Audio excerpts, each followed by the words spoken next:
Start करते हैं जी। आज क्लासेस वैसे तो बंद हैं, 2 बच्चे बिठाकर मैं आपके लिए रिकॉर्डिंग कर रहा हूँ। अच्छा जी, कल ये क्वेश्चन हम कर रहे थे बनी ईयर्स लिमिटेड। ये रिसेंट टाइम का क्वेश्चन था और ये आपके टेस्ट में था, ठीक है जी।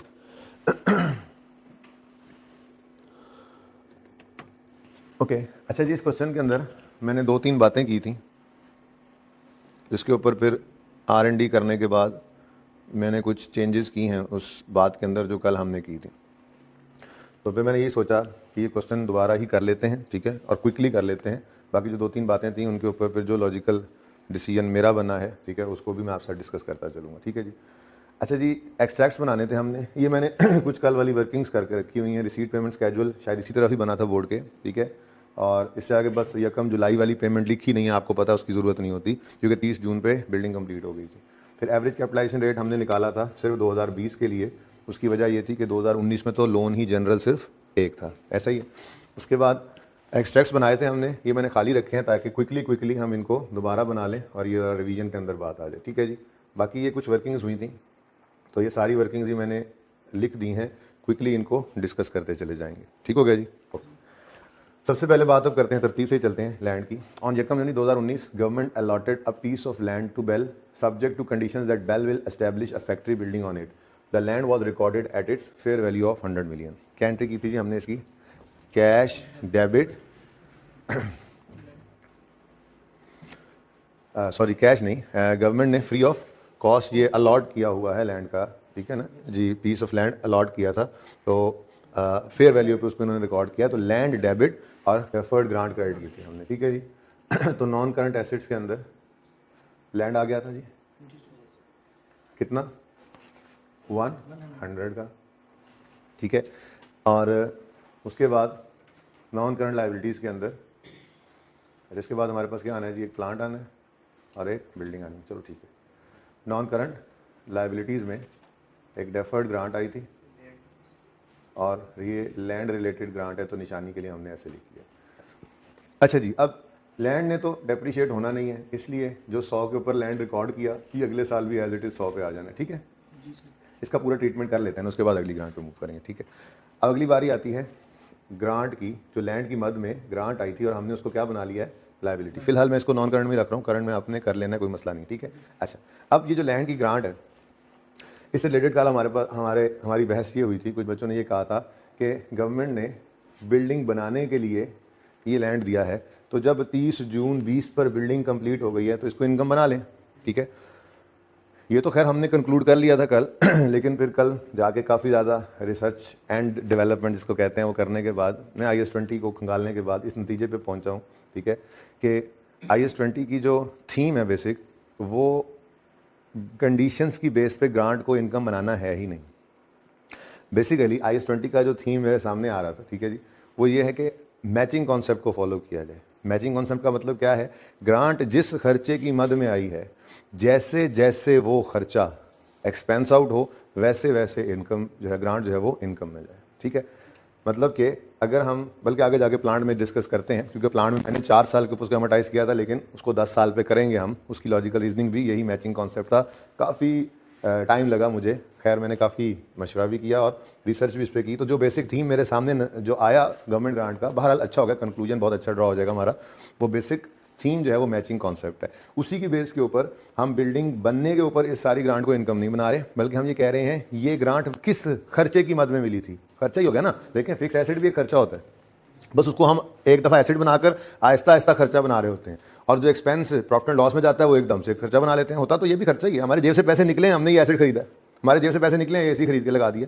अब ये एकदम से खर्चा नहीं बनाया, एक्सपेंस आउट कर रहे हैं। हमारे जेब से पैसे निकले, बिजली का बिल दे दिया, उसको एकदम से एक्सपेंस कर लिया, ठीक है ना। तो थोड़ी सी नेचर फर्क होती है। बहरहाल ये जो 100 मिलियन की ग्रांट हमने रिकॉर्ड की है, ये किसकी मद में है?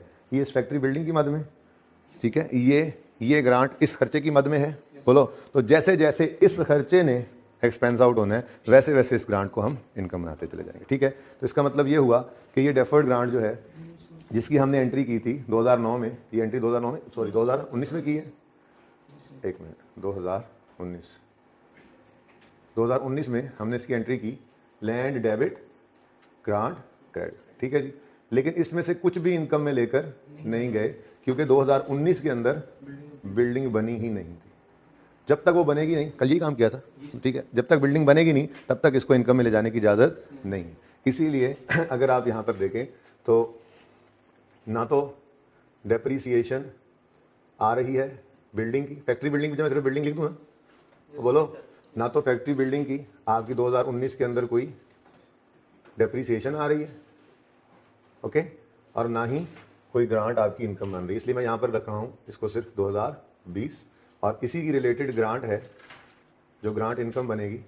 अब वो ग्रांट इनकम के आगे आप लैंड लिख लो, कोई मसला नहीं, पर ये अल्टीमेटली ये ग्रांट थी तो इस बिल्डिंग की मद में ही, ठीक है ना।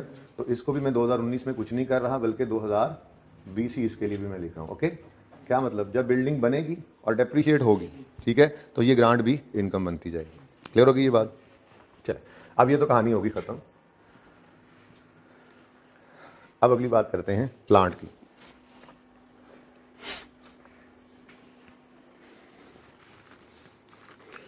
ओके, प्लांट को ब्लू से कर लेते हैं, ये अलग अलग कलर रखेंगे ज़रा सही रहता है, ठीक है ना। अच्छा जी, प्लांट 1 अगस्त 2020 को बना बनाया खरीद लिया, टेंशन ही खत्म, ठीक है ना। लेकिन ये प्लांट जो 420, चलो पहले खरीदते हैं प्लांट को। प्लांट खरीद लिया हमने, मैन्युफैक्चरिंग प्लांट है, सिर्फ प्लांट लिख रहा हूँ, ओके। मैन्युफैक्चरिंग प्लांट किस साल में खरीदा है भाई? 2020 में, इसलिए इसका भी 19 कोई नहीं है, ठीक है, मैं सिर्फ 20 लिख रहा हूँ इस पर, ऐसे ही किया था कल। 2020 के अंदर ये प्लांट खरीदा, एंट्री करें, प्लांट डेबिट कैश क्रेडिट, कितने से? 420 से, डन, ओके। उसके बाद पॉज कीजिए, ठीक है जी। तो प्लांट खरीद लिया 420 से, प्लांट डेबिट कैश क्रेडिट, ठीक है, थोड़ा सा पॉज किया था जी वीडियो को, वीडियो नहीं कट। अच्छा, लैंड ये प्लांट डेबिट कैश क्रेडिट 420 से। अब क्या कहता है वो, इधर गया, at a cost of 420 million, हाँ, rupees 240 was financed through an interest-free loan from government. The loan will be forgiven if plant is operated for at least 4 years by BEL. अब ग्रांट को रिकॉर्ड करने का criteria क्या है? दो criteria पढ़े थे हमने। क्या ग्रांट रिसीव हो जाएगी? आपको उम्मीद है, रीजनेबल एश्योरेंस दें, ठीक है, ग्रांट विल बी रिसीव्ड। दो यहाँ पे चमक तो नहीं पड़ रही आमिर भाई? अच्छा, रीजनेबल एश्योरेंस दें, रीजनेबल एश्योरेंस दें। एक टीए बिठाया हुआ था इजाफी, शिकायत लग गई जाके, ठीक है ना जी। पता नहीं कैसी मुश्किलों से आपके लिए ये रिकॉर्डिंग कर रहे हैं, पढ़ लेना आप ध्यान से, ठीक है ना जी। Grant will be received, reasonable assurance दो। दूसरा कंडीशंस विल बी मेट, तो ग्रांट को रिकॉर्ड कर लो। ये क्या क्या है जी? ये क्या है? Grant is recorded if reasonable assurance हो कि ये दोनों शर्तें पूरी हो जाएंगी। मतलब आपने ये जो कैश रिसीव किया है डेबिट, इसको लोन की बजाय ग्रांट कब कह लें? जब आपको ये 2 शर्तें पूरी करने की रीजनेबल एश्योरेंस हो। पहली शर्त तो पूरी क्या होगी? ग्रांट विल भी रिसीव हो गई है।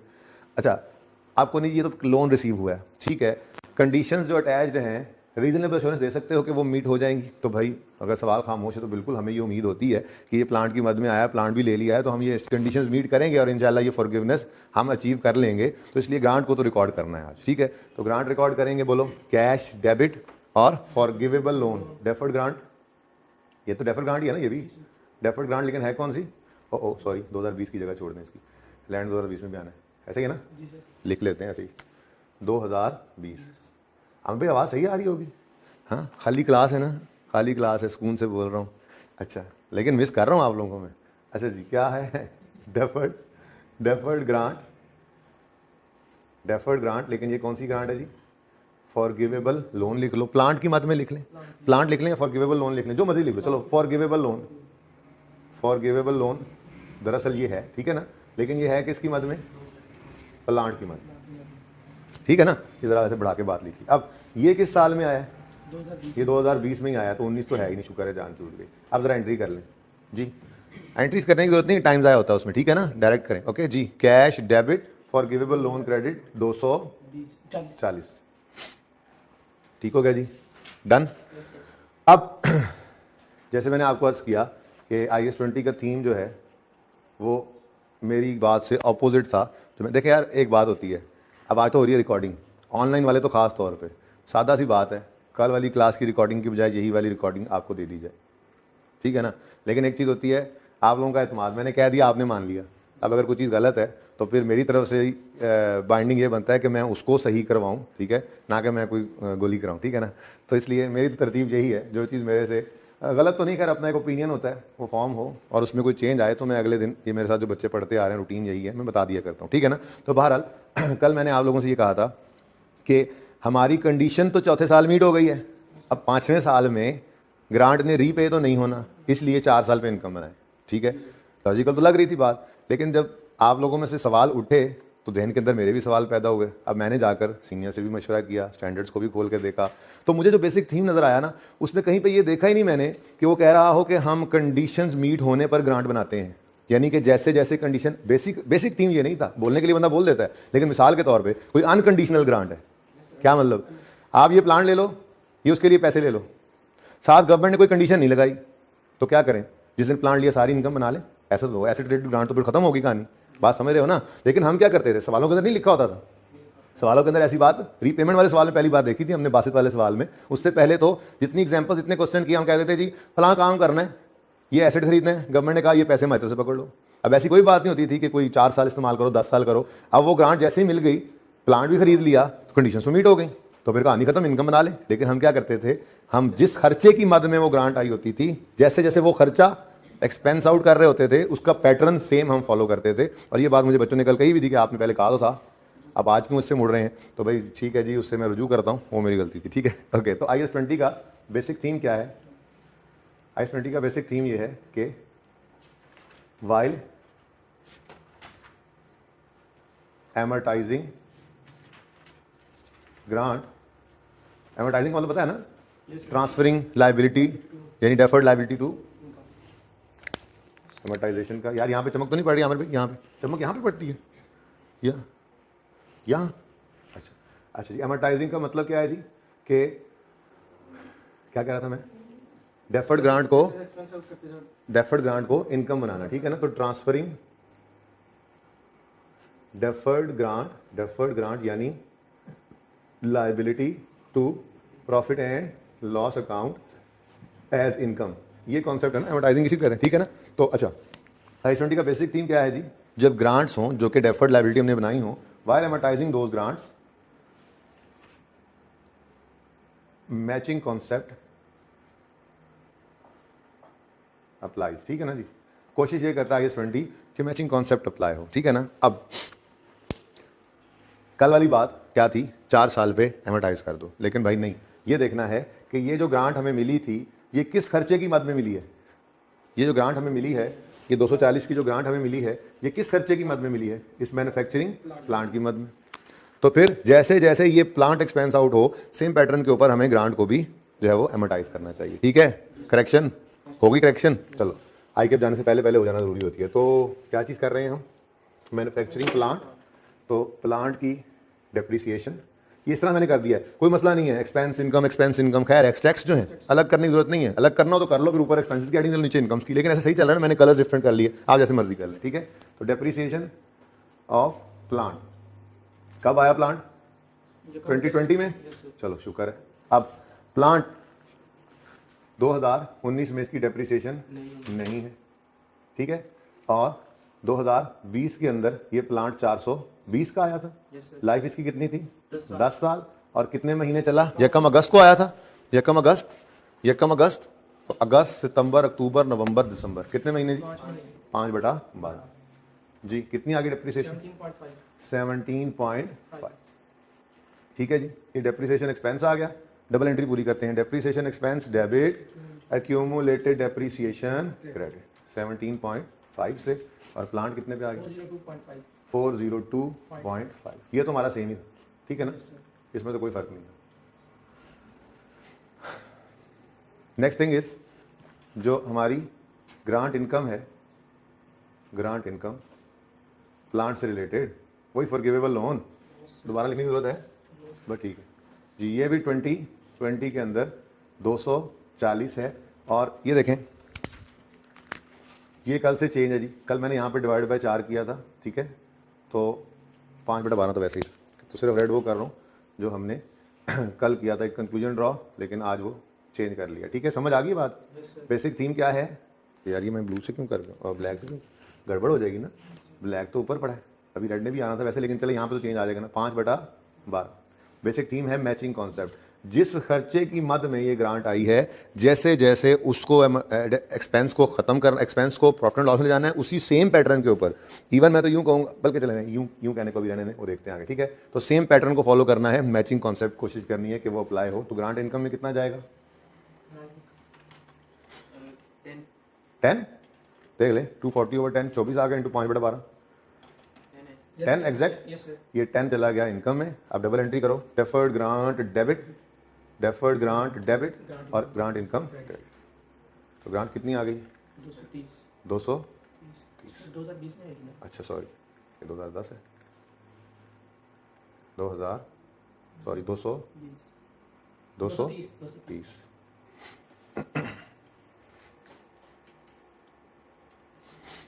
ठीक है जी।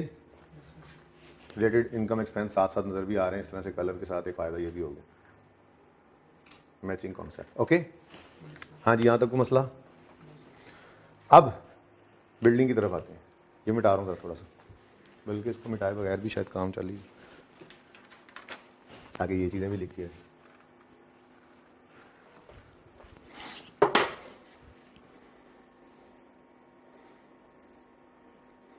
ओके जी, factory building. On Yakam March 19, Bell started construction of factory building. The construction work was completed on 30th June. Payments related to construction of factory were as follows.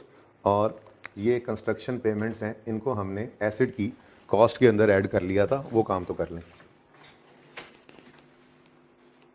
Construction 19 के अंदर तो CWIP था ना, ठीक है। Construction costs, हाँ जी बताएंगे जरा कौन कौन सी थी? 130 प्लस 190, टोटल 320। ये वर्किंग है, वहाँ पे ऊपर लिख लेना आपने, रुपीज़ इन 1000 मिलियन जो भी है, ठीक है। 320 डन जी। उसके बाद अगली चीज़ हमें चाहिए थी बोरिंग कॉस्ट कैपिटलाइज्ड, और फिर हमारे पास टोटल फिगर आ जानी, ऐसे ही है। ओके, तो यहाँ पे थोड़ी सी गुंजाइश बनाते चले।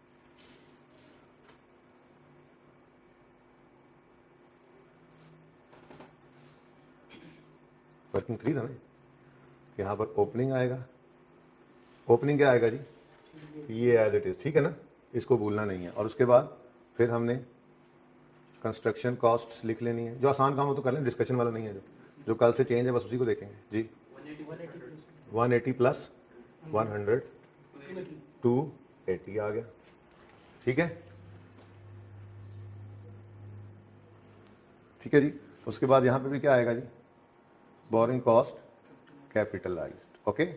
और ये वर्किंग 5 वाली होगी, और फिर हमारे पास यहाँ से एसेट की बिल्डिंग की कॉस्ट आ जाएगी।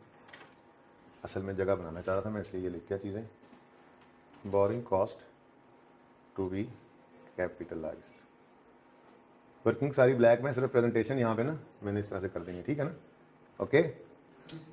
Boring cost to be capitalised 2019, जरा यहाँ पे जगह खुली डुली हो, ओके सही है जी। अब रह गया बस बोरिंग कॉस्ट का कॉन्सेप्ट, ओके सही है। अच्छा जी, अब आते हैं वापस। रिसीट पेमेंट स्केड्यूल हमने बना लिया था कि जी ये 4 पेमेंट्स हुई हैं, और फाइनेंस किया हमने इस प्रोजेक्ट को एक गवर्नमेंट ग्रांट से, ठीक है, जो यकम फरवरी को आई थी, और अनयूज्ड फंड्स को हमने इन्वेस्ट किया था और इनकम कमाई थी, ठीक है।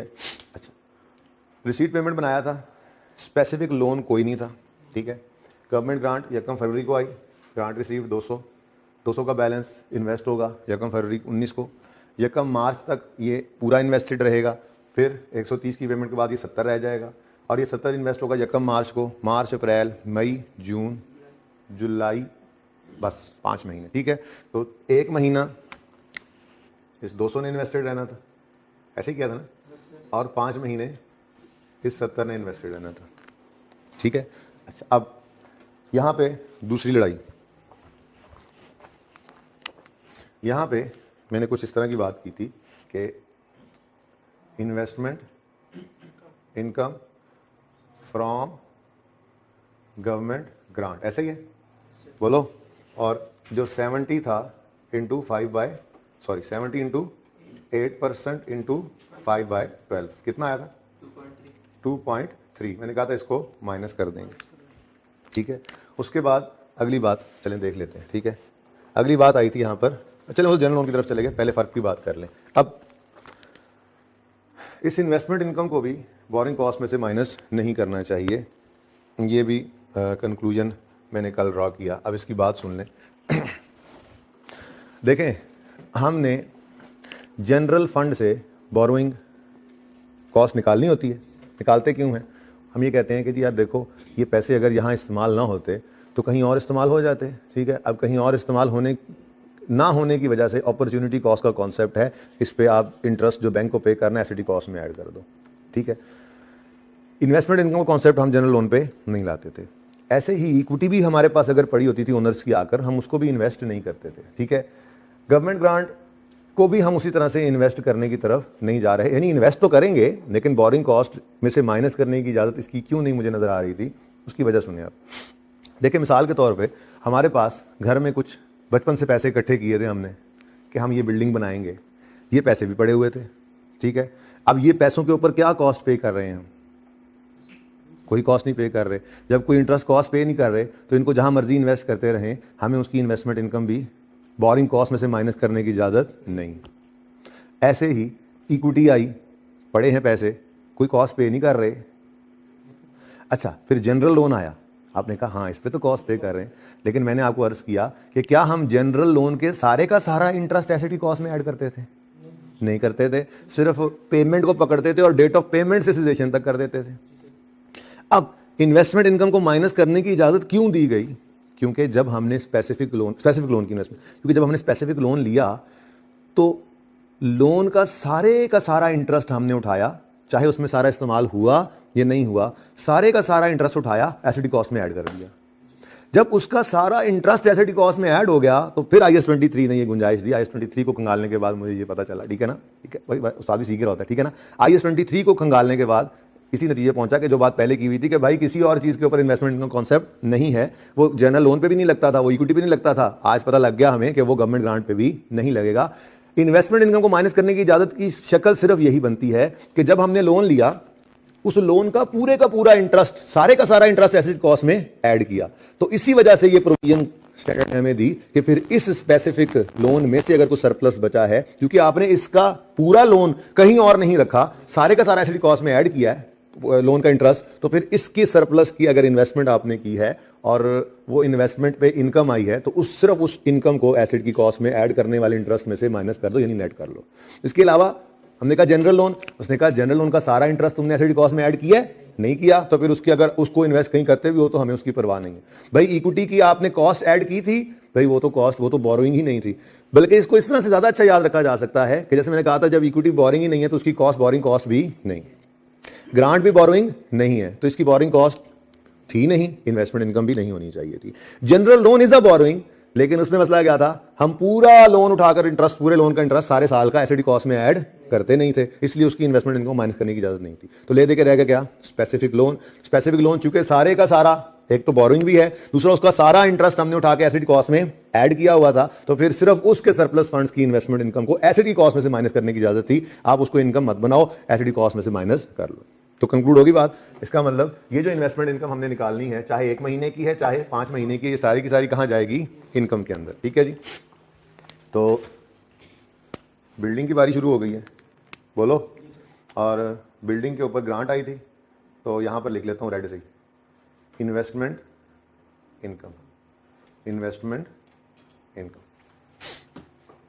अब इन्वेस्टमेंट इनकम जो है वो ग्रांट वाली, सरप्लस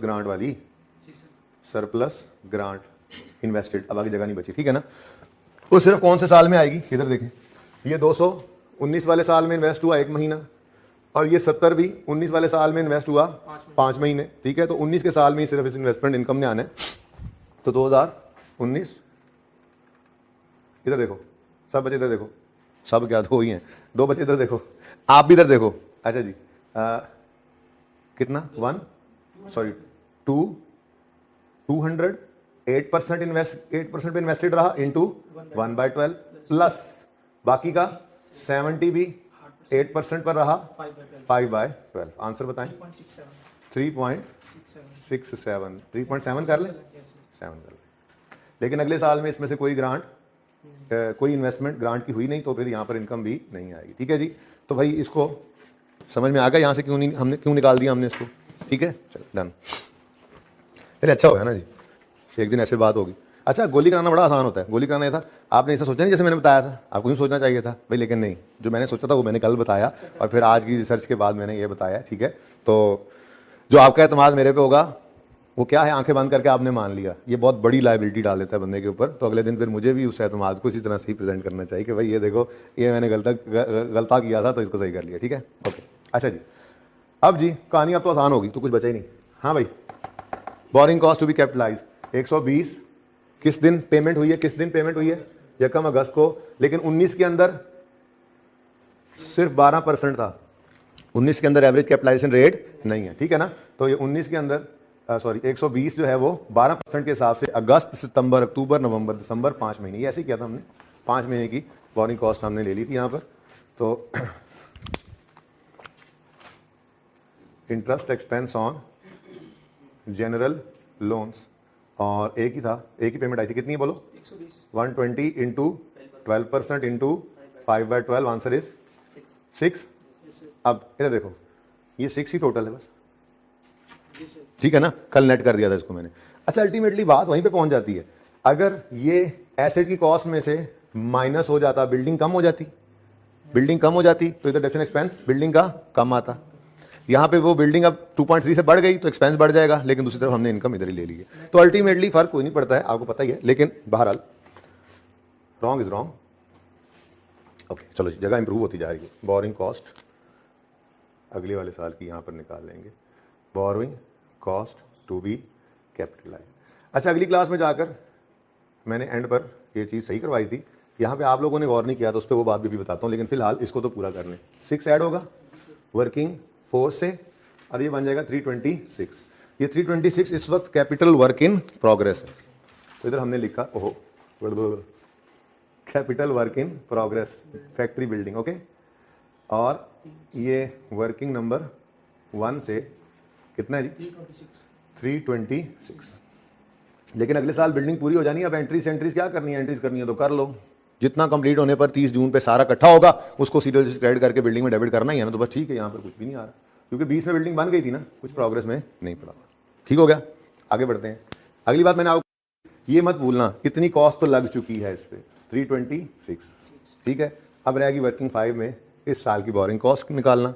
तो इधर आए हम और हमने पकड़ा, इधर देखो, हमने पकड़ा इसको, और इसको कहाँ तक लेकर आए, इसको लेकर आए 30 जून 2020 तक। ठीक है, ये तो आपने कर दिया बिल्कुल ठीक, 180। अब एक ही है ना, interest expense on specific loan है कोई नहीं, इन्वेस्टमेंट इनकम है कोई नहीं, ठीक है ना।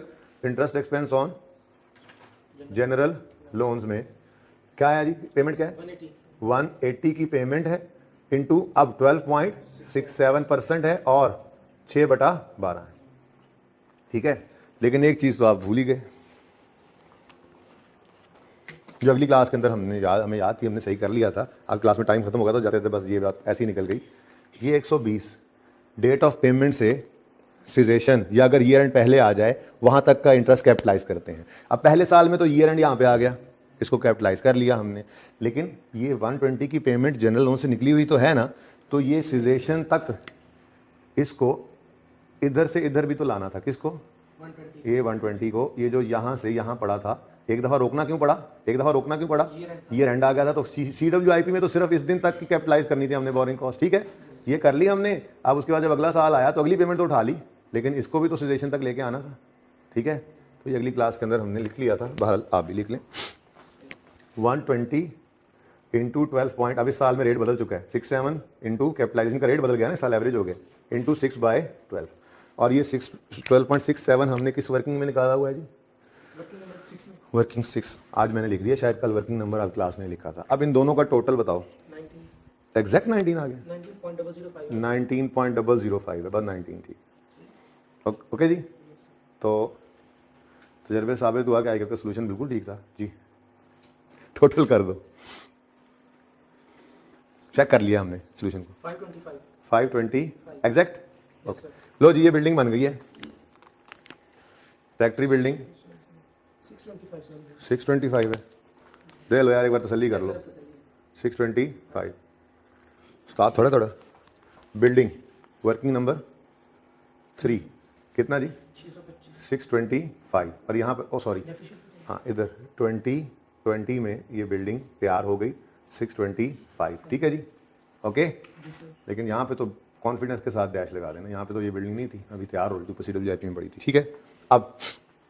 अब इस बिल्डिंग की डेप्रीसिएशन निकलेगी और ये लैंड वाली ग्रांट भी डेप्रीशिएट होगी। लैंड वाली तो नहीं। क्यों? अच्छा इनकम बनाएंगे लेकिन डेप्रिसिएशन नहीं होगी। ठीक है ना। Yes, sir. वो बिल्डिंग की मैंने ब्लैक ही रखी हुई थी डेप्रीसिएशन, बेसिकली तो वो रेड वाला काम हो रहा है, तो मैं इसको रेड कर रहा हूँ। डेप्रीसिएशन ऑफ बिल्डिंग, डेप्रीसिएशन, लेकिन उसके साथ उसको कर रहे थे ना भाई, बिल्डिंग की डेप्रीसिएशन होगी, उसके साथ साथ लैंड की एमोटाइजेशन, लैंड वाली ग्रांट की एमोटाइजेशन होगी, ठीक है ना। और सही है, यस सर। तो ये उस वक्त लिख के रख लिया था ना 2020। अब पहले बिल्डिंग को डेप्रिशिएट करते हैं। बिल्डिंग कितनी है जी? 625 की। बिल्डिंग की लाइफ उन्होंने कितनी बताई है? 25 साल 25 साल। 30 जून पे बनी है तो 6/12 बोलो।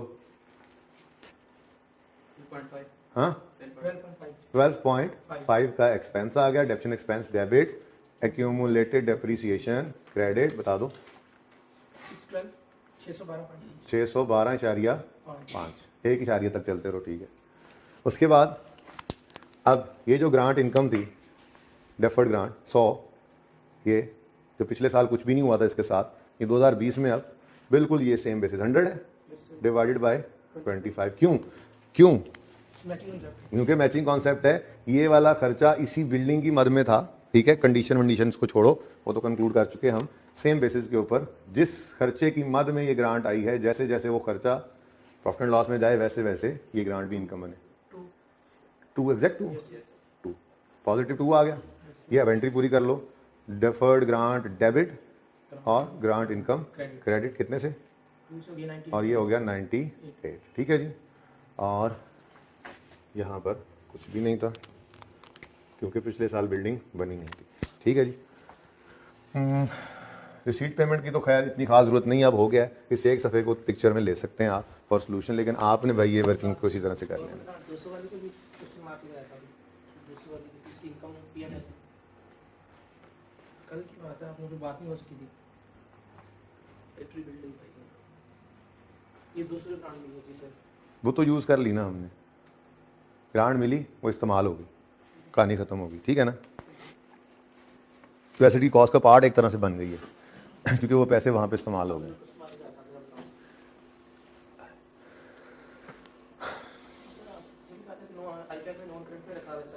हाँ तो उसको आप कर सकते हो करंट नॉन करंट में। देखो हाँ देखो आप कर लो।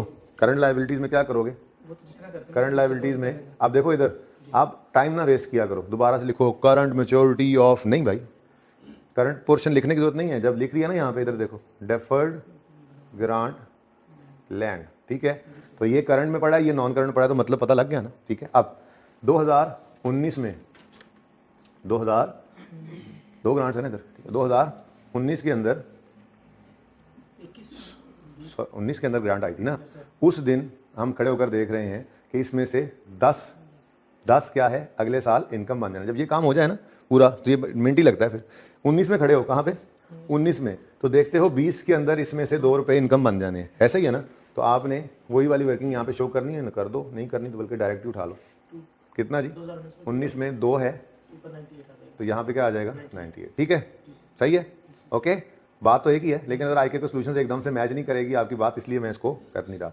ये हो गया, अगले साल में यहाँ पे 98 आ जाएगा फिर, ओके। यहाँ पर आओगे तो आप कहोगे अगले साल तो पूरा साल ही होना है, ठीक है। तो 2 को जमा करके 4 कर लो, ठीक है ना। और 98 में से 4 गए तो बाकी, तो ये 94 और ये 98 ही बन जाएगा। ऐसे कर लोगे ना, ऐसे ही दूसरी ग्रांट को भी कर सकते हो, करना चाहो तो कर लो। बेस्ट है नॉन करंट, करंट को अलग कर लो, लेकिन मैं इसलिए इसको यहाँ पर छोड़ रहा हूँ ताकि आपका सोल्यूशन एक बार मैच कर जाए। थोड़ी डायरेक्ट चीज़ें हुई पड़ी होती हैं, अगर इसके अंदर ये है कि आपको अपने पैटर्न के ऊपर सोल्यूशन मिल जाता है, ठीक है। पानी तो मंगवा दें।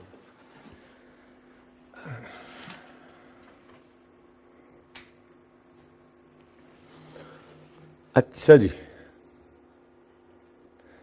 अच्छा भाई, अब ऐसा है, ये गवर्नमेंट असिस्टेंस की बात थोड़ी सी हुई थी, डेफिनेशंस पढ़ी थी सारी आप लोगों ने? क्या है इसको, थोड़ा सा थ्योरी कहा था पढ़ने को, थ्योरी सारी नहीं पढ़ी यार, ऐसे नहीं काम चलेगा ना है। एमसीक्यू सारे हो गए थे, किसी में मसला नहीं आया था गवर्नमेंट ग्रांट के एमसीक्यूज में। अच्छा चलो एक काम कर लेते हैं,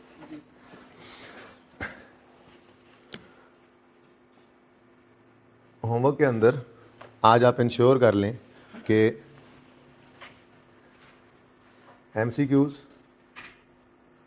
IAS 36 के, IAS 23 के, IAS 40 के और IAS 20 के, IAS 16 के अलावा इन 4 के एमसीक्यूज मुख्तलिफ मौके पे मैंने डिस्कस भी किए और होमवर्क में भी देता रहा।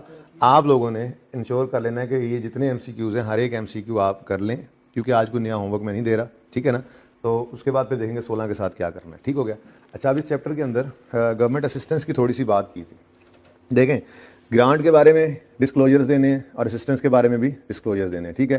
ग्रांट के डिस्क्लोजर्स क्या हैं? ग्रांट के डिस्क्लोजर बड़े सादा से हैं, 3 डिस्क्लोजर्स देने हैं। इधर देखो, आपकी अकाउंटिंग पॉलिसी क्या है, ग्रांट से रिलेटेड आपकी अकाउंटिंग पॉलिसी क्या है। हम कहेंगे जी ये 2 शर्तें पूरी हो जाएं तो हम ग्रांट रिकॉर्ड कर लेते हैं, स्टैंडर्ड वाली, ठीक है। आपका प्रेजेंटेशन मेथड क्या है फाइनेंशियल स्टेटमेंट्स में, क्या मतलब है, अगर एसेट वाली है तो अलग रखते हो या एसेट से नेट करते हो, अगर इनकम रिलेटेड है तो अलग से इनकम शो करते हो या एक्सपेंस से नेट करते हो। एक डिस्क्लोजर तो ये हो गया, अकाउंटिंग पॉलिसी और प्रेजेंटेशन इन फाइनेंशियल स्टेटमेंट्स, ठीक है। दूसरा, गवर्नमेंट की जो ग्रांट है उसके साथ कंडीशंस अटैच होती हैं, ठीक है।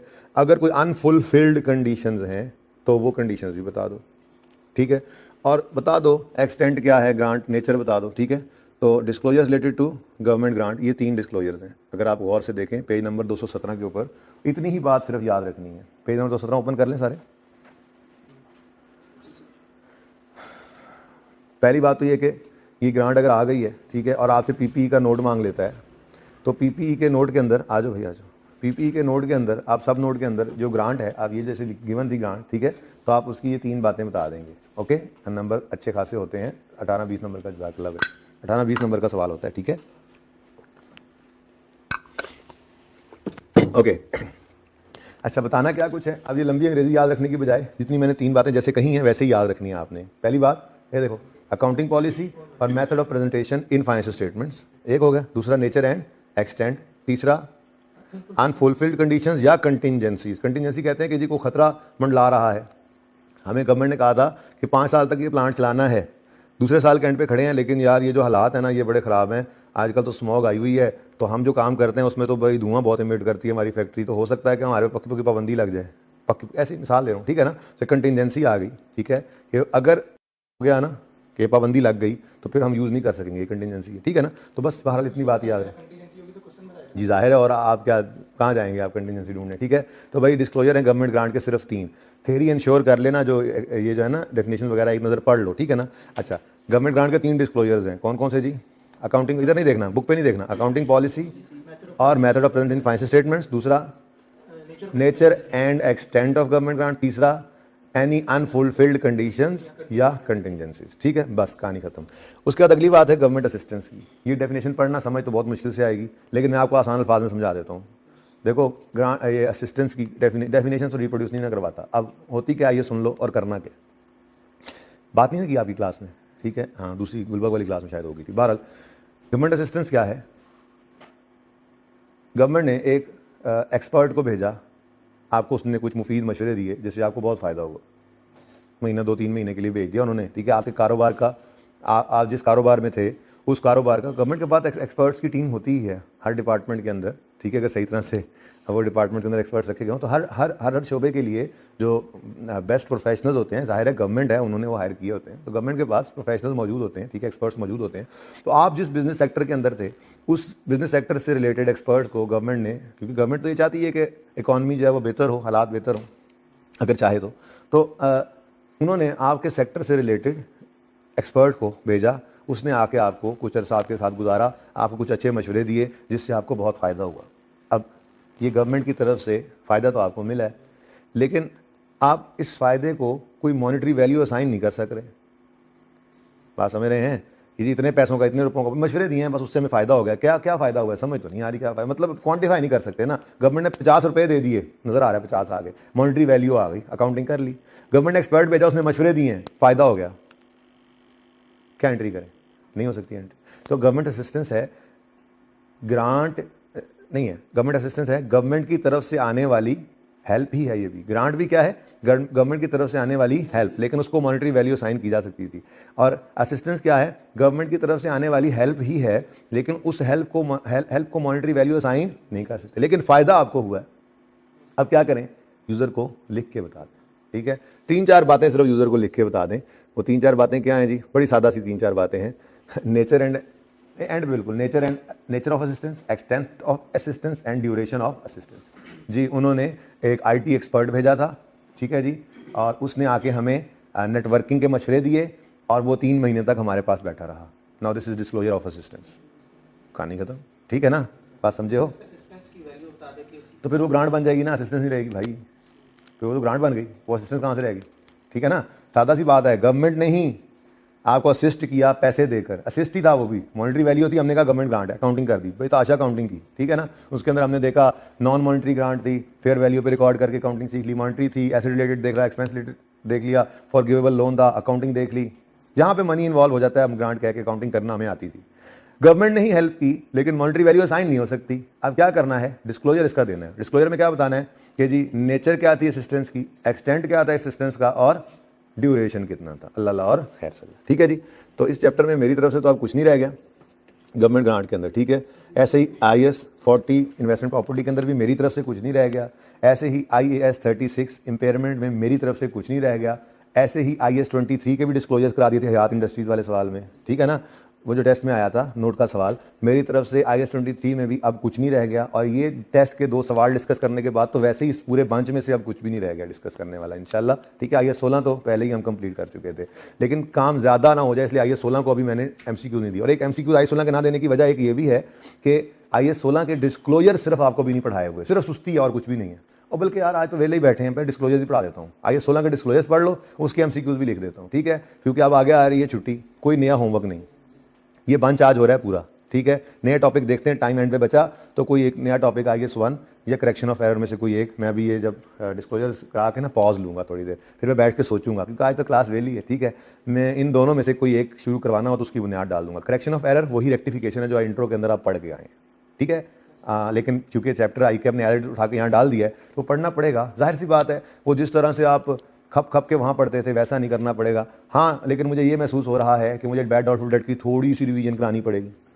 इंट्रो में तो आपने हफ्ता लगाया था, लेकिन यहाँ पे हम 20-25 मिनट के अंदर उसको रिवाइज कर लेंगे। एक्रूअल बेसिस अकाउंटिंग में आपने 3-4 दिन लगाए थे, यहाँ पे 20-25 मिनट लगा के हम उसको रिवाइज कर लेंगे। BRS में आपने 10-12 दिन लगाए थे, हम उसको यहाँ पे 10-15-20 मिनट लगा के अपने मतलब की रिवीजन कर लेंगे। उसके बाद फिर रेक्टिफिकेशन शुरू कर देंगे। तो ये भी हो सकता है, ये भी हो सकता है कि मैं IAS 1 शुरू कर दूँ, सेट में चेंज इन इक्विटी, तो वो बहरहाल देख लेंगे अगर डिस्क्लोजर्स करने के बाद टाइम बचता है तो, ठीक है। ये जो मोटी मोटी 2-4 चीज़ें हैं ना, मैं चाह रहा हूँ कि इनकी पेंडेंसीज को रिमूव कर लें, ठीक है ना। तो डिस्क्लोजर्स करवाता हूँ, उसके बाद वो रोड इंटरनेशनल वाला सवाल रहता है वो करवाता हूँ पेंडिंग कॉन्सेप्ट्स में। उसके बाद सम ऑफ ईयर डिजिट मेथड की डेप्शन रहती है वो करवाता हूँ। तो आज जो है ना पेंडेंसी सारी रिमूव कर देते हैं, ठीक है, ताकि ये जो बंच है ना हमारा 5 टॉपिक्स का, ये हर तरह से हमारा कंप्लीट हो जाए, ठीक है ना। और ये बंच कोई इसको हल्का नहीं लेना आपने, ठीक है। मैं आपको ज़रा एक आपको ज़ियारत कराता हूँ ICAP के सिलेबस की। चुप कर जा, कर लूँगा वो मैं, नहीं है किताब के अंदर कहीं भी, कहाँ से लाऊँ फिर मैं। हाँ, वो पेंडिंग मैंने इसीलिए लिखवाए हुए हैं कि भाई वो होने चाहिए आगे पास। इधर देखें जी,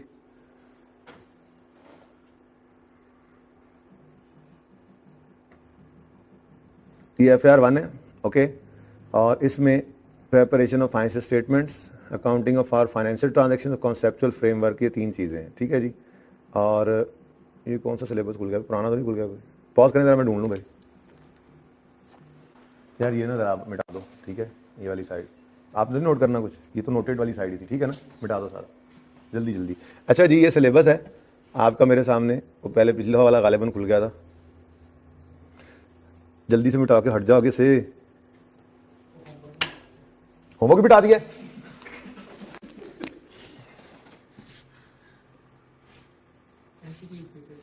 MCQs करने हैं, IAS 36, IAS 23, IAS 40। चलो भाई भाग जाओ अब यहाँ से साइड पे, जो भाई कैमरा वाले कह रहे हैं। IAS 40, IAS 20, अभी फिलहाल यही थे, ठीक है। IAS 16 भी हो सकता है। अच्छा इधर देखें, अब ये आपका सिलेबस है जी। इसमें अकाउंटिंग फॉर फाइनेंशियल ट्रांजैक्शंस लिखा हुआ है जी। वेटेज इसकी आ रही है 30 to 40, ठीक है जी। और ये सिलेबस रेफरेंस सी में कहता है, जाके देखते हैं क्या करना है। थोड़ा सा छोटा करते हैं इसको, थोड़ा सा और छोटा करते हैं इसको, नज़र आ रहा है भाई? अच्छा इधर देखो, applying the principles of concept recognition, measurement, recognition after recognition, PPE कह रहा है असल में, पढ़ के देखोगे ना PPE निकलेगा, ओके। IAS 16। फिर applying principle concept of accounting and disclosures of government grant and other assistance and loans, ठीक है ना, सब्सिडाइज या फॉरगिवेबल। सब्सिडाइज कौन से होते हैं? जिन पे इंटरेस्ट कम रेट पे मिल जाता है, सब्सिडाइज लोन, और फॉरगिवेबल लोन तो हमने पढ़ाई है, ठीक है। ओके, ये मैं सिर्फ गवर्नमेंट ग्रांट को निशान लगा देता हूँ, बाकी सारी चीज़ें तो थी इसी के अंदर, ठीक है ना। तीसरी चीज़ है बोरोइंग कॉस्ट, चौथी चीज़ है इम्पेयरमेंट लॉस। अगली बात मुझे पता है, ये रिवर्सल, ये मैंने आईकेएफ से क्लैरिफिकेशन, नहीं आपका मसला नहीं मेरा मसला है, कहेंगे तो पढ़ा दूंगा, अब इतना कुछ पढ़ लिया तो ये भी पढ़ लांगे, कोई मसला नहीं है, ठीक है। नेक्स्ट इन्वेस्टमेंट प्रॉपर्टी, हाँ जी। कितने टॉपिक्स हैं? 5, यही 5 टॉपिक्स हैं। ये सी के अंदर है अकाउंटिंग फॉर फाइनेंशियल ट्रांजैक्शंस में, और इसकी वेटेज आप चेक कर लो खुद। तो भाई इसको ईजी नहीं लेना, 30 से 40, मैं 35 कहता होता हूँ, हालांकि ये 40 से 45 भी हो सकता है, मर्जी है उसकी, वो लिखा होता है उसने, ठीक है ना, 25 भी हो सकता है, लेकिन नॉर्मली देखो वेटेज दी हुई है, 35 नंबर का पेपर आपने तैयार कर लेना है इसमें, ठीक है ना। तो काफ़ी मेहनत की है हमने इसके अंदर, ये छोटी मोटी चीज़ें बहती हैं, हम कंक्लूड कर रहे हैं, इनको भी आपने बड़ी मेहनत से देखना है, ठीक है जी। सही हो गया? चलें अब ऐसा करते हैं, मुझे बताएं हयात इंडस्ट्रीज़ वाला सवाल किस टेस्ट में आया था? टेस्ट 3 था, गालिबन टेस्ट 3 ही था। नहीं ये तो इन्वेस्ट, ये तो इम्पेयरमेंट था, टेस्ट 2 होगा फिर। नहीं असेसमेंट थी, oh wow, I got it.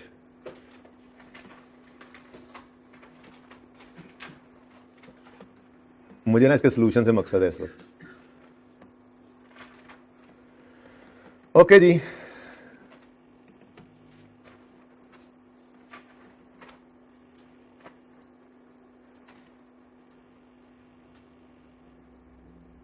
अगर मैं ऐसे कर दूं यहां से शुरू सोल्यूशन, तो कोई मसला तो नहीं है, यहां पे ओपन रहे। ये क्या है? ये वही नोट है भाई, छोड़ दो, ये सोल्यूशन से मैं दिखाता जाऊंगा, डिस्क्लोजर हम पढ़ते जाएंगे कि स्टैंडर्ड ने क्या क्या डिस्क्लोजर मांगे हुए हैं, ठीक है ना। उसके बाद IAS 16 का चैप्टर भी एक नज़र देख लेते हैं। रिकॉर्डिंग कितनी देर की होगी है भाई? ये ना बच्चे बोर ही हो जाए घर पे। नहीं इधर कैमरा में नहीं नज़र आता? अच्छा चले, अंदाज़ा बता दें फिर मुझे।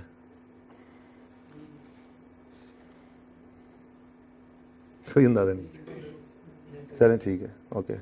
कोशिश करता हूँ अगले 20 मिनट में क्लास को रोक दें, ठीक है ना, जितना हो गया कर लेंगे, ठीक है ना। 20 मिनट और पढ़ लो, है ना हिम्मत?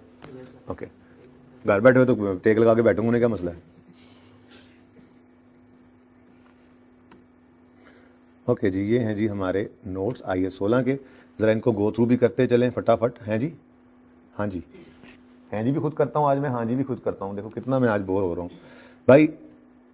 देखो कल है संडे, ठीक है, नया काम कोई है नहीं, ठीक है, पूरी एफर्ट लगानी है। ये काम थोड़ा ज़्यादा लग रहा है मुझे, लेकिन देखो ना ये काम अब अच्छा है ना, सिमट जाएगा। मंडे में भी थोड़ा वो हल्की आंच वाला नया काम हो रहा होगा, तब तक ट्यूसडे को आप फिजिकली आ भी जाएंगे, ठीक है ना। तो ये चीज़ें जो हैं ये आपने कोशिश करके कंप्लीट कर लेनी है, ताकि नए जज्बे से नया एरिया स्टार्ट करें। और ये देख लें आप, 35 से 40 नंबर का ये एरिया है, ये बहुत ही ज़्यादा वेटेज है, थोड़ी वेटेज नहीं है। इस पर हमने गलत टाइम नहीं लगाया। हमारे लेक्चर्स 110 के आसपास होते हैं, ठीक है। हम कौन से लेक्चर पर पहुँचे हैं आप देख लें, तकरीबन हम वेटेज के हिसाब से टाइम लगाकर चला करते हैं, उसमें कोई ऐसा मसला नहीं है, ठीक है ना। तो काइंडली आपने ये कोशिश कर लेनी है, ठीक है। एक लर्निंग ऑब्जेक्टिव 1 को पढ़ना है, पढ़ते देखते जाओ, बुक्स ओपन कर लो, पेज 1 अपनी किताबों का। या ये 16 चैप्टर 1 पेज 1, सबसे पहला पेज किताब का टिक करते जाओ कि ये सब कुछ हमने पढ़ा हुआ है, पता तो हो। और ये सिर्फ एक दफ़ा देखना है आपने, ये इंट्रो वाले कॉन्सेप्ट्स हैं, ओके। कैपिटल रेवेन्यू एक्सपेंडिचर, उसके बाद ये डिटर्मिनिंग कॉस्ट ऑफ एसेट, ये वाला सफ़ा आपको मैंने लेक्चर नोट्स में दिया था जब हमने डिस्कस किया था इसको, यहीं से उठा कर दिया था। तब तक बुक नहीं ना आई हुई थी, तो इसलिए ये चैप्टर दिखा रहा हूँ क्योंकि बुक नहीं आई हुई थी, ठीक है ना। तो ये डिटर्मिन वो कॉस्ट के अंदर क्या कुछ आता है, क्या कुछ नहीं आता, देखो तो सही यार, क्या कुछ आएगा जी कॉस्ट के अंदर। एलिमेंट्स ऑफ कॉस्ट में ये वाला सफ़ा याद करो, purchase price, import duty, non refundable taxes, याद आ रहा है कुछ। डायरेक्टली एट्रीब्यूटेबल कॉस्ट में क्या हो क्या ना हो, कुछ एग्जांपल्स, कुछ चीज़ें एक्सक्लूजन्स थी, ठीक है। तो ये इसको सारे को पढ़ना है और जो डिस्कशन वाली बात होगी वो डिस्कशन करेंगे, और जो इसमें से मैं कहूँगा ना कि नहीं करना छोड़ दें उसको, वो फिर छोड़ भी देंगे। अब ये आप कंफर्म करेंगे तो ही आगे चलेंगे ना हम। तो मैं कॉन्फिडेंट, पता है क्या, पीछे की फिक्र ही पड़ी रहेगी मुझे अगले टॉपिक्स के अंदर, अगर ये छोटी मोटी चीज़ें रह गई तो। जब छोड़ा कुछ भी नहीं है तो बस थोड़ी सी मेहनत ही करनी है ना, ठीक है। तो पूरा चैप्टर जस्ट पढ़ना है। ये रोड इंटरनेशनल वाली एग्जाम्पल मैं अभी आपको करवाने लगा हूँ, ठीक है, इंशाल्लाह भी करते हैं इसको, रोड इंटरनेशनल लिमिटेड, ओके। लेकिन पहले डिस्क्लोजर्स करेंगे, उसके बाद सब्सिक्वेंट एक्सपेंडिचर है, सब कुछ पढ़ा हुआ है आपने। अगर इंप्रूव कर दिया एसेट की खर्चा तो वो कैपिटलाइज करेंगे, अगर मेंटेन रखे तो उसको एक्सपेंस आउट करेंगे, और रिप्लेसमेंट ऑफ पार्ट है तो क्या करेंगे, अगर पुराने का डिस्पोजल रिकॉर्ड, सब कुछ पढ़ रखा है भाई। सिर्फ एक नज़र किताब से देख के ये इंश्योर कर लेना कि हाँ ये सब कुछ हमने पढ़ा हुआ है, ओके। लर्निंग ऑब्जेक्टिव 3 में डेप्रिसिएशन की डिस्कशन है। ये सारी बातें आपको मैंने करवाई हुई हैं, पढ़ाई हुई हैं, दिमाग में बिठाई हुई हैं, याद करवाई हुई हैं। एक नज़र सिर्फ पढ़ लेना, यहाँ कोई अनहोनी चीज़ तो नहीं लिखी हुई। कोई अनहोनी चीज़ मिले प्लीज़ लेकर आना है आपने इसको, ठीक है।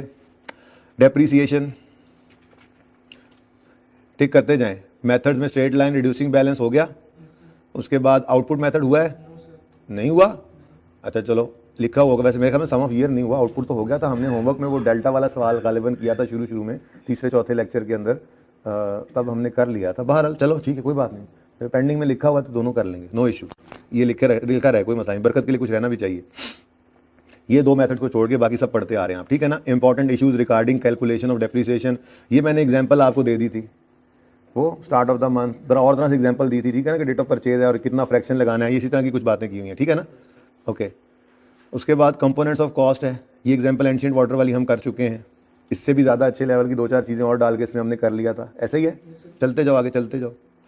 इन्होंने तो सिर्फ एंट्रीज की हुई हैं, हमने इसका नोट भी बना डाला था, याद है, और बोलो तो recording depth in the books of account, क्या बस इनमें चेंज इन एस्टीमेट। अब आपने चेंज इन एस्टीमेट को क्या सिर्फ देखना है कि हेडिंग हाँ हमने ये किया हुआ है, उसके अलावा क्या करना है आपको, सब कुछ आता ही है। ये एग्जांपल्स आपने देख लेनी है, दिल करे तो किसी भी वक्त कर लेंगे। डिस्पोजल सिर्फ अंग्रेजी पढ़ते जाना है, ठीक है, सिर्फ अंग्रेजी पढ़ के एक दफ़ा इंश्योर करना है, इसमें से कुछ भी नहीं हमने छोड़ा हुआ है, सिवाय अभी तक जो मैंने देखा उसके अंदर मिसिंग क्या चीज़ थी, एक क्या सम ऑफ ईयर डिजिट और दूसरा आउटपुट मेथड, ठीक है जी,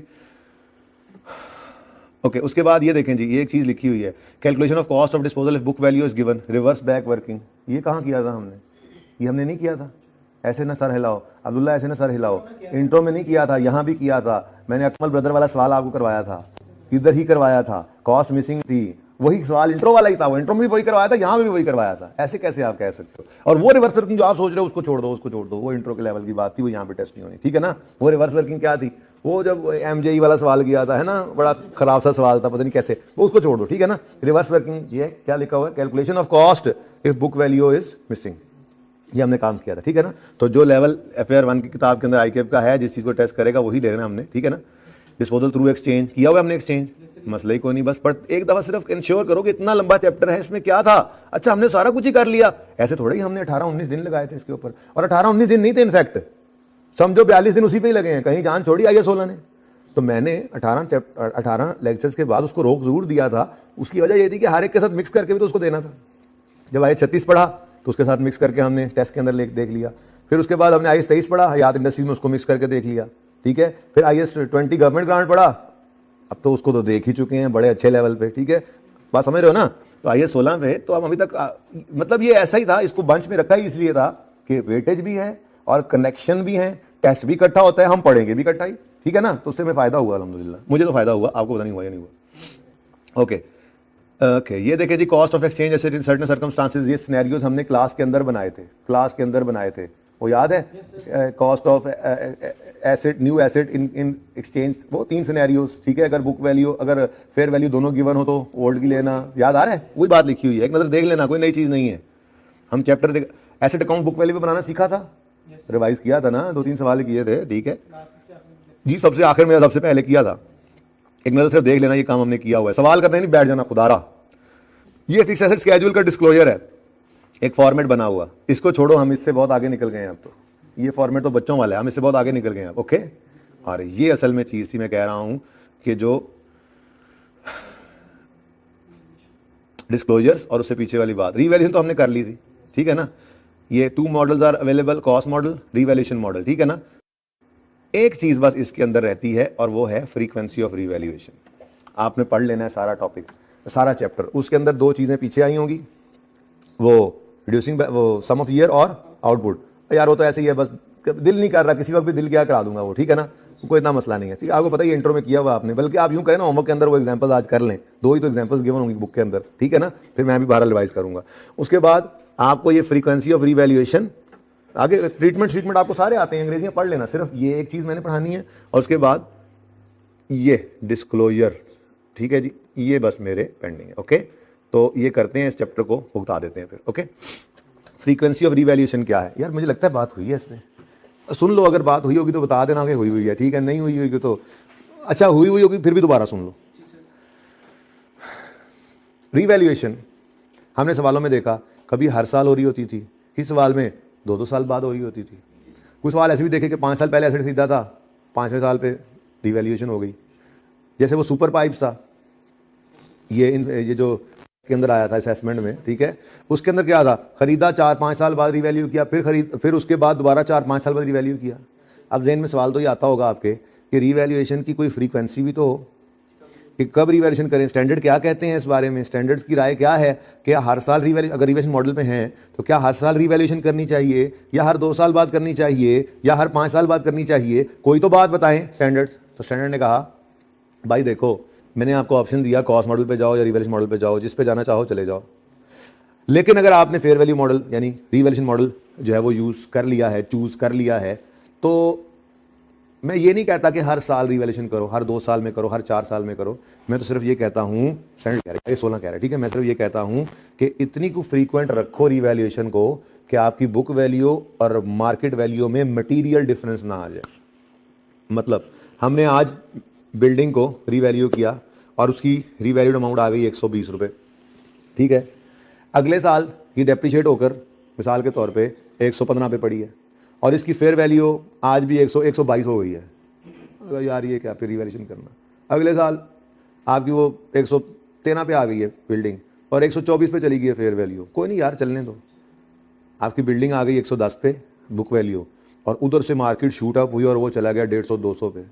स्टैंडर्ड ने कहा देखो तुम कौन से मॉडल पे चल रहे हो, रीवैल्यूएशन मॉडल, जिसका मतलब क्या है तुम एसेट को पीपी को फेयर वैल्यू पे शो करते हो, तो भैया बहुत मटेरियल डिफरेंस है, तुम्हारी किताबों वाली वैल्यू और मार्केट वाली वैल्यू अब मेल नहीं खा रही, बहुत डिफरेंस हो गया है, तो क्या कर लो, दोबारा रीवैल्यू कर लो।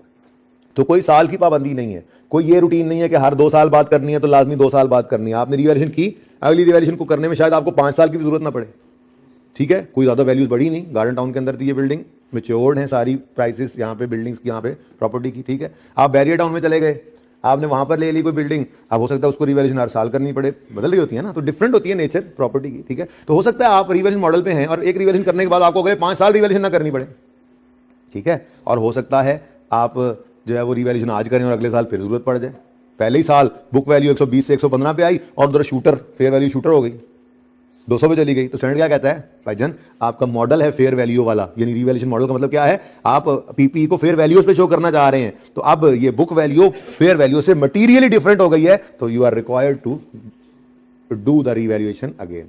बात समझे हो, क्योंकि रिवैल्यूएशन ना बड़ा लंबा चौड़ा काम होता है, रिवैल्यूअर को हायर करना पड़ता है, उसको ढेर सारे पैसे देने पड़ते हैं, फिर वो काफी दिन लगा रहता है, वो तंग भी करता रहता है, वो चीजें देखता रहता है, उसके बाद वो इतनी मोटी रिपोर्ट बना के देता है, आसान काम थोड़ी है, ठीक है। तो इसलिए स्टैंडर्ड ने ये कहा कि आप फ्रीक्वेंटली, कितना फ्रीक्वेंटली करो, कि इतना फ्रीक्वेंटली करो रिवैल्यूएशन को कि आपकी बुक वैल्यू और मार्केट वैल्यू में मटीरियली डिफरेंस ना आए। कुछ थोड़ा बहुत तो आएगा ही, जाहिर है, आपने रिवैल्यू किया साल के एंड पे, अगले साल के एंड पे वो डेप्रिशिएट होगी, कुछ तो कम हो ही जाएगी, उस दिन फिर वैल्यू कोई डिफरेंट ही होगी, तो कुछ डिफरेंस तो होगा लेकिन मटीरियल ना हो। अब पढ़ के देखें, under the revaluation model, IAS 16 की बात है, revaluation should be carried out regularly. Regularly का मतलब क्या, हर साल नहीं, आगे उसने बताया, so that the carrying amount of an asset does not differ materially from its fair value at the balance sheet date, ठीक है। ये बड़ी इंपॉर्टेंट बात है MCQs के पॉइंट ऑफ व्यू से भी, तो समझ आ गई ये बात। उसके बाद जी डिस्क्लोजर्स रिक्वायरमेंट, डिस्क्लोजर्स क्या क्या हो, लो भाई काम शुरू करते हैं। ये है मेरे पास, किधर गया, सोल्यूटियन, अच्छा जी, ये पीपी का नोट बना हुआ है, जिसको हम कह रहे थे ये पीपी का डिस्क्लोजर है, याद है? तो यही रिक्वायरमेंट्स स्टैंडर्ड ने कही होंगी तभी हमने बनाई है, देख लेते हैं। फाइनेंशियल स्टेटमेंट से शेल डिस्क्लोज, मतलब कोई गुंजाइश नहीं है भाई। शेल डिस्क्लोज का मतलब कोई गुंजाइश नहीं है, लाजमी डिस्क्लोज करो। अगर नहीं करोगे ऑडिटर आकर देखेगा और वो कहेगा these financial statements are not prepared in accordance with IFRS। असल में ना हम फाइनेंशियल स्टेटमेंट्स जो बनाते हैं ना, मैनेजमेंट जो फाइनेंशियल स्टेटमेंट बनाती है, हम जब मैनेजमेंट में होते हैं, हम अकाउंटेंट्स होते हैं, हम अगर अकाउंट्स मैनेजर हैं, हमने अकाउंट्स बनाए, मतलब मैनेजमेंट ने बनाए, तो मैनेजमेंट जो है वो रिस्पॉन्सिबल होती है फाइनेंशियल स्टेटमेंट्स बनाने की, और वो एक दावा करती है फाइनेंशियल स्टेटमेंट्स के अंदर कि these financial statements comply with relevant IFRS and companies act. ठीक है ना, ये दावा किया जाता है फाइनेंशियल स्टेटमेंट्स में। आप FR2 में जाकर पढ़ोगे ना, नोट्स लिखे होते हैं, तो नोट्स के अंदर पहले ये दावा भी किया होता है। अब ऑडिटर जो आता है वो क्या चेक करने आता है? मुझे ही चेक करने आता है कि रेलेवेंट IFRS के मुताबिक जो कह रहे हो बनी हुई है या नहीं, कंपनीज एक्ट की प्रोविजंस हैं या नहीं। जैसे PPE का नोट है, अब वो कह रहे हैं IAS 16 के मुताबिक, हमने IFRS के मुताबिक फाइनेंशियल स्टेटमेंट्स बनाई हैं, ठीक है, तो वो देखेगा कि ये डिस्क्लोजर खोल के कि जो जो PPE IAS 16 ने कहा हुआ है, क्या इन्होंने अपने PPE के बारे में वो सब बातें डिस्क्लोज की हुई हैं? बात समझ रहे हो ना? ठीक है, तो उसने फिर ये चेक करना है डिस्क्लोजर रिक्वायरमेंट्स से। ठीक है, डिस्क्लोजर का मतलब मैंने शायद पहले भी आपको बताया था, इन्वेस्टमेंट प्रॉपर्टी के डिस्क्लोजर पढ़ाए थे कि डिस्क्लोजर का मतलब है बस बता दो, वो कहीं बता सकते हो, इनकम स्टेटमेंट में बता दो, बैलेंस शीट में बता दो, शेयर इक्विटी में बता दो, कैश फ्लो में बता दो, नोट्स बता दो, लिख के बता दो, फिगर में बता दो, ठीक है। डिस्क्लोजर मतलब क्या है? बता दो। ठीक है, तो अगर इनमें से जरूरी डिस्क्लोजर में से अगर कोई डिस्क्लोजर नहीं देगी फाइनेंशियल स्टेटमेंट्स में, मैनेजमेंट नहीं देगी, फिर ऑडिटर क्या कहेगा? ऑडिटर कहेगा अपनी रिपोर्ट के अंदर ये फाइनेंशियल स्टेटमेंट्स हमारे हिसाब से IFRS के मुताबिक नहीं बनी हुई। ठीक है, ओके। अच्छा, financial statement shall disclose for each class of PPE, क्या कुछ? मेजरमेंट बेसिस, डेप्रिसिएशन मेथड और यूजफुल लाइफ। हाँ भाई, ऐसी बातें बताई थी हमने, बोलो। नहीं बताई थी? आप कह रहे हो नहीं बताई थी, बोलो। और बताई थी कि नहीं बताई थी? कहां बताई थी? कहां लिखते थे यूजफुल लाइफ? बोलो बोलो बोलो, कहां लिखते थे? जहां नोट्स बनाते थे। ये देखो, मेजरमेंट बेसिस, यूजफुल लाइफ, नीचे लिखा हुआ डेप्रिसिएशन मेथड, देखो नजर आ रहा है, ये एंड पे नजर आ रहा है, ये देखो, इसको हाईलाइट करता हूं। हर क्लास के लिए बताओ ये बातें, 2 नंबर थे इसके, हर क्लास के लिए बताओ। लैंड, बिल्डिंग, प्लांट, व्हीकल, सबके बारे में बताया। ये मॉडल है, ये लाइफ है, ये मेथड है। ठीक है, ओके। नेक्स्ट आगे कहता है जी, अगली बात क्या बताओ? अगली बात ये बताओ भाई, ग्रॉस कैरिंग अमाउंट। बताया था ग्रॉस कैरिंग अमाउंट क्या होती है? ग्रॉस कैरिंग अमाउंट क्या होती है? वो एसेट अकाउंट कॉस्ट पे, लेकिन मैंने कहा था क्योंकि इसमें कॉस्ट भी हो सकती है, फेयर वैल्यू भी हो सकती है, तो इसलिए ग्रॉस कैरिंग अमाउंट लिख लो, जान छुड़ा लो। तो वो कहता है ग्रॉस कैरिंग अमाउंट का बताओ और अक्यूमुलेटेड डेप्रिसिएशन का बताओ। कब कब? At beginning and and, beginning and all, eight beginning and. चलो चेक करते हैं अब ये ग्रॉस कैरिंग अमाउंट बताओ। ये देखो, ग्रॉस कैरिंग अमाउंट बताओ कब? एट बिगिनिंग, ओपनिंग आ गया, अभी रेकंसिलिएशन की बात आई, वो भी आगे की हुई है, मतलब ये नोट हमने डिस्क्लोजर को फॉलो करके बनाया। At beginning and gross carrying amount बताओ। ये देखो, gross carrying amount at opening and at closing, ये बोला था उसने। फिर अक्यूमुलेटेड डेप्रिसिएशन का बताओ, कब? At beginning and at end. अब उसने तो एक लाइन लिख दी, हमें कितना मुसीबत से गुजरना पड़ा ये दिखाने के लिए। ठीक हो गया? ये देखो आगे कहता है आ reconciliation of carrying amount, reconciliation of carrying amount at beginning and end. Reconciliation बताओ, मतलब बिगिनिंग से एंड तक पहुंचा कैसे? उसमें शो करो एडिशंस, उसमें शो करो रिवैल्यूएशन, उसमें शो करो इम्पेयरमेंट, उसमें शो करो डिस्पोजल, उसमें शो करो डेप्रिसिएशन, एक को मैंने छोड़ दिया, acquisition through business combination, detail in CA final. ठीक है ना, इसलिए सिलेबस में है नहीं, पर चूंकि स्टैंडर्ड का डिस्क्लोजर है लिखा हुआ है, ठीक है ना, हमारे लिए रेलेवेंट नहीं है। ओके, तो हमने क्या कहा जी? उन्होंने क्या कहा जी? हर क्लास के बारे में बताओ, measurement basis, life, rate method वगैरह। ठीक है, फिर ग्रॉस कैरिंग अमाउंट और रिकमेंडेशन बताओ, ओपनिंग पे और क्लोजिंग पे। नजर आ रहा है? ओपनिंग पे और क्लोजिंग पे। फिर ये ओपनिंग और क्लोजिंग के दरमियान जो, मतलब इस लाख से 1,20,000 पे कैसे पहुंचे भाई? रेकंसिलिएशन बताओ, उसमें क्या बताओ? ट्रांसफर, रिवैल्यूएशन, एडिशन, डिस्पोजल, वही बातें इसने भी लिखी हुई हैं। ट्रांसफर उसने नहीं लिखा, जाहिर सी बात है, उसने जो ये इम्पेयरमेंट रिवैल्यूएशन का बताया है, तो जाहिर ट्रांसफर करके ही रिवैल्यूएशन करनी होती है हमने। ओके, नेक्स्ट, ये हो गया काम, समझ आती है बात? अच्छा, अब ये मेन बॉडी हो गई। मेन बॉडी के अंदर ये आपको नजर आ रहा है, ये ट्रांसफर रिवेशन डिस्पोजल और ये डेप्शन ट्रांसफर डिस्पोजल। ओपनिंग से क्लोजिंग की रेकंसिलिएशन बताओ, उसने ये कहा था। ओके, ठीक हो गया, ये बात समझ आ गई। अब डिस्क्लोजर्स क्या हैं? अच्छा जी, मुझे कैमरा वाले भाई की तरफ से एक इशारा हुआ है कि आपकी क्लास का वक्त ख़त्म हुआ चाहता है, तो आप काइंडली जो है बस कर दें। तो भाई इधर देखो, ये ना ज़रा पढ़ना सफ़ा नंबर 25 पे, ये कुछ डिस्क्लोजर्स हैं। ये इंशाल्लाह कल यहीं से बात स्टार्ट करेंगे, यानी नेक्स्ट लेक्चर में। ओके, और ये मैंने डिस्क्लोजर्स पढ़ाने हैं, तो आते ही मुझे बताना है आपने कि डिस्क्लोजर्स पढ़ाओ आप, ठीक है। इसलिए अभी IAS 16 के MCQs आपके होमवर्क में नहीं है, यही 4 स्टैंडर्ड्स के MCQs आपके होमवर्क में हैं, लेकिन IAS 16 का सारा चैप्टर आपने रीड करना है, ठीक है। तो ये तो हो गया एक काम। दूसरा काम क्या है?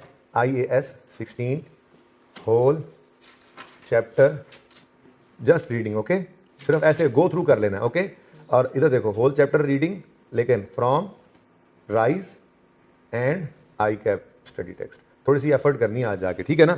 थोड़ी कंप्लीटनेस इंश्योर करनी है हमने। देख तो लें, कोई ऐसी चीज़ तो नहीं है जो हमने ना पढ़ी हुई हो, ठीक है जी। तो आज क्लास वर्क के अंदर हमने क्या किया, वकास मुझे बता दीजिएगा, लेक्चर नोट्स में बना दूंगा, ठीक है जी। और भाई साहब ये लाजमी करके आइएगा, कोशिश कीजिएगा ये कल का संडे आप लगा लें अच्छे तरीके से, और ये चीज़ों को कंक्लूड कर लें। जैसे मैंने आपसे अर्ज़ किया, बहुत ज़्यादा वेटेज है इसकी, 40 नंबर की वेटेज थोड़ी नहीं होती। उसने 45 कहा हुआ है, 35 से 45 है ना, कि 30 से 40 था। चलो, तो 35 नंबर काफ़ी ज़्यादा वेटेज है, ठीक है ना। तो इस पूरे बंच को हम अच्छे तरीके से तैयार कर लें, उसके बाद इंशाल्लाह नेक्स्ट बंच की तरफ मूव करेंगे। बंच करके ही पढ़ते जाएंगे, या कहीं देखूंगा ज़रूरत पड़ी तो तरतीब बदलने की, ठीक है जी। ज़िंदगी रही तो कल मुलाकात होगी। अल्लाह हाफ़िज़, अस्सलाम वालेकुम।